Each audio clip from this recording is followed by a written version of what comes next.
नमस्ते भैया बहनों।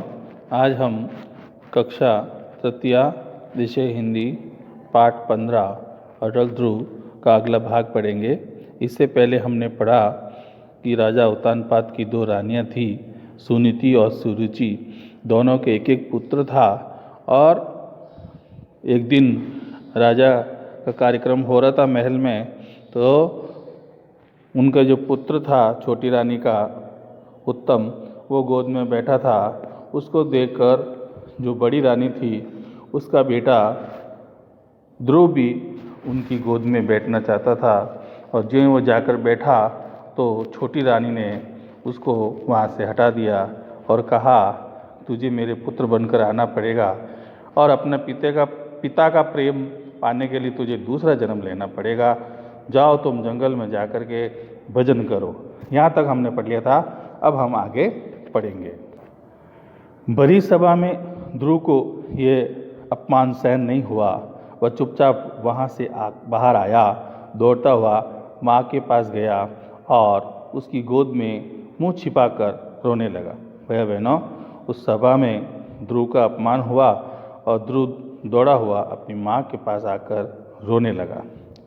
सुनीति घबरा गई। ध्रुव कुछ नहीं बोला, सिसक सिसक कर रोता ही रहा। सुनीति के बार बार पूछने पर उसने राज दरबार वाली घटना बताई। सुनीति की आंखों में आंसू आ गए। वह बोली, ध्रुव चिंता मत कर, ईश्वर ने चाहा तो तेरी मनोकामना जरूर पूरी होगी। इस प्रकार सुनीति ने कहा कि बेटे तुम चिंता मत करो और ईश्वर तुम्हारी मनोकामना जरूर पूरी करेगा। ऐसी सारी बातें सुनकर के सुनीति के मुंह आंखों में आंसू आ गए और ध्रुव की ओर देख करके उसने ऐसा कहा। माँ की बात सुन ध्रुव भगवान से मिलने की जिद करने लगा। माँ ने उसे बहुत समझाया, जंगल का भय बताया। ध्रुव नहीं माना, वह जंगल में चला गया। जंगल में उसे कई तपस्वी मिले। उन्होंने भी ध्रुव को हठ छोड़ने का कहा, पर वह टस से मस नहीं हुआ।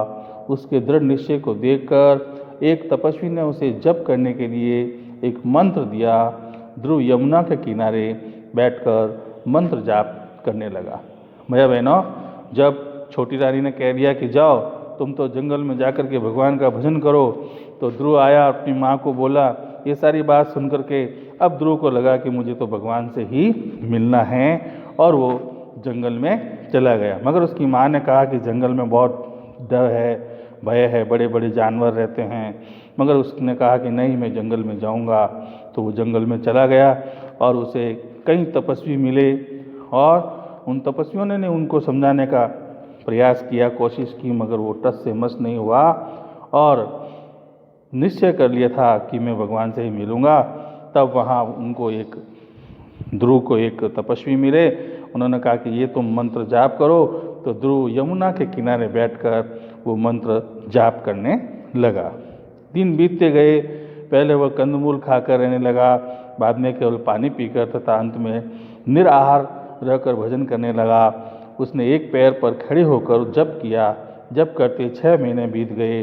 मंत्र जाप के अलावा उसे कुछ याद नहीं रहा। भैया बहनों, इस प्रकार वो पेड़ के नीचे तपस्या करने लगा और कभी कंदमूल खा करके, कभी पानी पी करके, और कभी निराहार, कभी भोजन भी नहीं करते थे। इस प्रकार एक पैर पर खड़े होकर के और उस ध्रुव ने वहाँ भगवान का भजन किया, तपस्या की, जप किया और मंत्रों का उच्चारण किया। तो एक दिन उसे लगा कि किसी ने उसके कंधे पर हाथ रखा। उसने आंखें खोलकर देखा, सामने ईश्वर खड़े थे। वह सिर झुकाकर प्रार्थना करने लगा।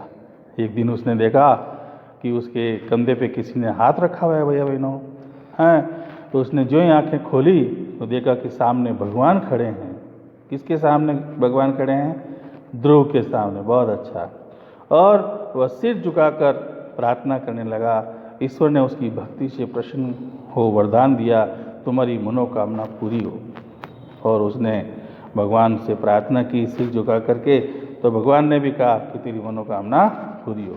ध्रुव आशीर्वाद पाकर महल की ओर चल दिया। नगर में उसका खूब स्वागत हुआ। राजा उत्तानपाद अपनी गलती पर बहुत पछताए। वे सारा राजपाट ध्रुव को सौंप कर वन में चले गए।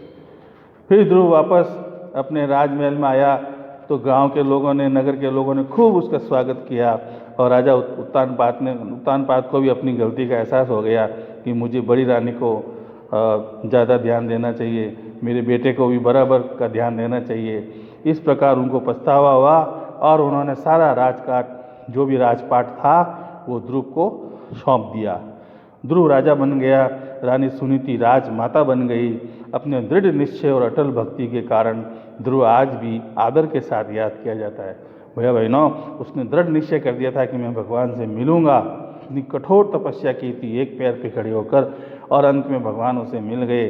तो हमें भी इस पाठ से ये सीखने को मिलता है कि हमें भी जीवन में हमेशा दृढ़ निश्चय करके आगे बढ़ना चाहिए। और जो ध्रुव की जो अटल, यानी अटल का मतलब स्थिर जो भक्ति थी, तो भगवान भी आकर के उसको वरदान दिया। तो हमें भी जीवन में ऐसा ही कार्य करना है, इसलिए आज हम ध्रुव को आदर के साथ याद करते हैं। धन्यवाद।